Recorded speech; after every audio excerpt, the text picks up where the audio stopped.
So, Brexit, the referendum, has happened. I was maybe thinking of doing a video beforehand, but I thought, no.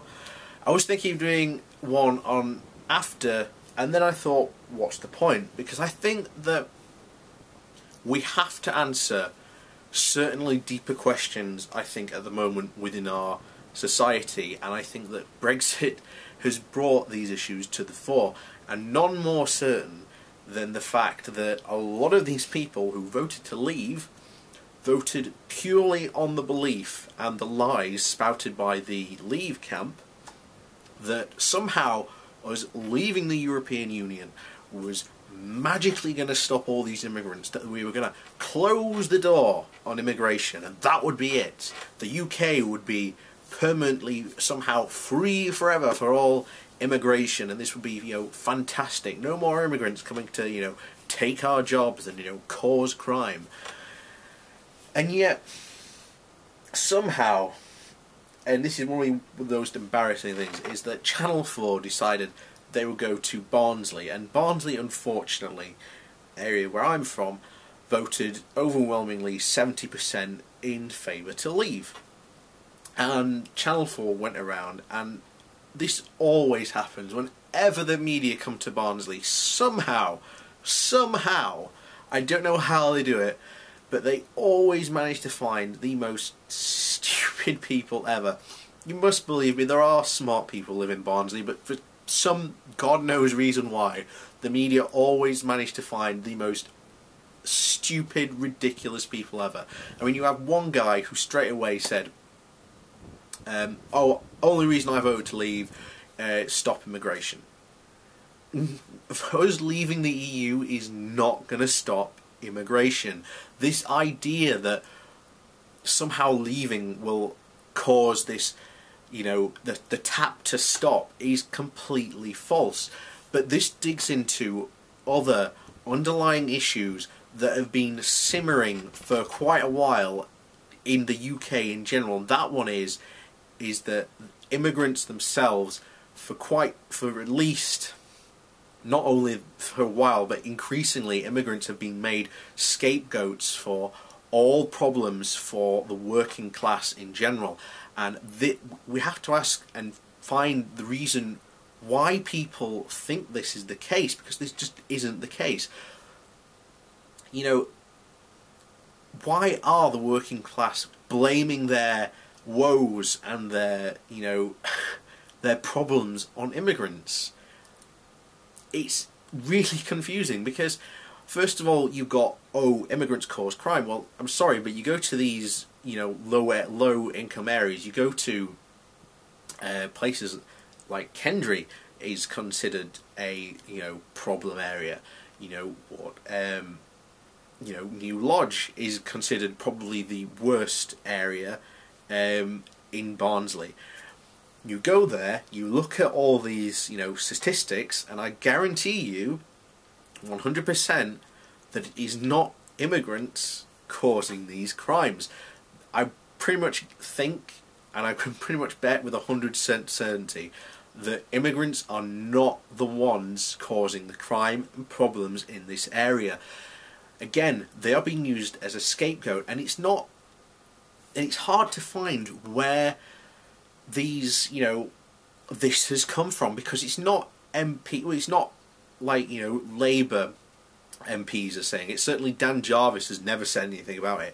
I've never heard, certainly, any of the Conservative MPs when they've stood for election in Barnsley for it, but it mainly has come from people like UKIP, BNP, EDL, whatever, you name it. That's where it has come from. But ultimately, where did that come from? And it's come from a situation that we can only find that for some reason the working class want to blame, they want to put all their woes onto immigrants, and that immigrants are the problem.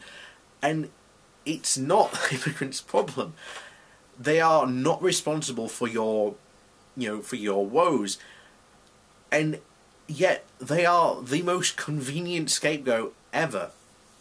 And it's so hard to try and find a reason why people are so, because you get to the point where it's being said so much, and I think this is one of the reasons why, is that people have said it so much that people just believe it. You know, it's that case of, oh, they said it, so it must be true. You know, a good example of something that happened in Barnsley was a couple of months ago. A young girl, she was in trouble by her mother for getting home late. So one evening she returns home late and says that the reason why she was late was that she was raped by this Eastern European guy. And this caused an absolute, you know, furore. The police started investigating. The hang on. Yeah, it's finished now. That was my clock. So they were all somehow concerned about, oh, immigrants, you know, they raped my daughter. It had not happened. It's been shown that, you know, she lied, and the reason, you know, but this caused a massive manhunt for this, you know, immigrant that, you know, didn't exist. And, you know, there were people who were Polish were accosted by, you know, a group of, you know, gangs of guys like, you know, white, you know, UK citizens is the only reason, you know, way to describe them. You know, where were you on this date? Did you? And they were accosting these guys, and, you know, luckily none of it, you know, came to violence or blows. There was a shop nearby that was a, you know, a European market that had its windows smashed in, and I think we got lucky that there was no serious violence. But it just goes to show you how this scapegoat, people believe it, and they believe it without question. And this is a problem that I think as a society we need to discuss, because it's not, you know, if you look, I guarantee, well, not guarantee, but if you looked at and broke down the sort of income brackets and by areas, that if you took it sort of area by area, that if you looked at, you know, the polling stations and sort of areas by that, I guarantee you that the lower, you know, the lower class and working class areas of the UK overwhelmingly voted, probably close to 100% in those areas, to leave, because again, well, you know, if we leave, we stop all immigration. Now, that's certainly not true, and if anything, some of the backtracking, some of these, you know, leave campaigns have been doing recently, has been to say that, you know, it's not going to happen. And again, even if we do leave the EU, this issue that, you know, immigration is a problem and it's the source for, you know, the working class woes, and it's the reason they can't get jobs and housing or whatever, you know, this will be a continuing problem, and we have to try and find ways to solve this problem, because this will sooner or later, this will boil over into racial violence.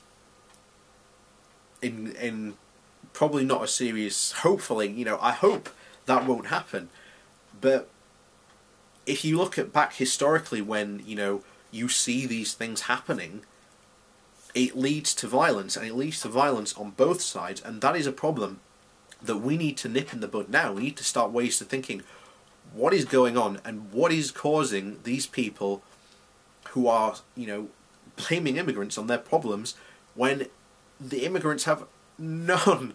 They, you know, they are not contributing, you know, largely to these problems.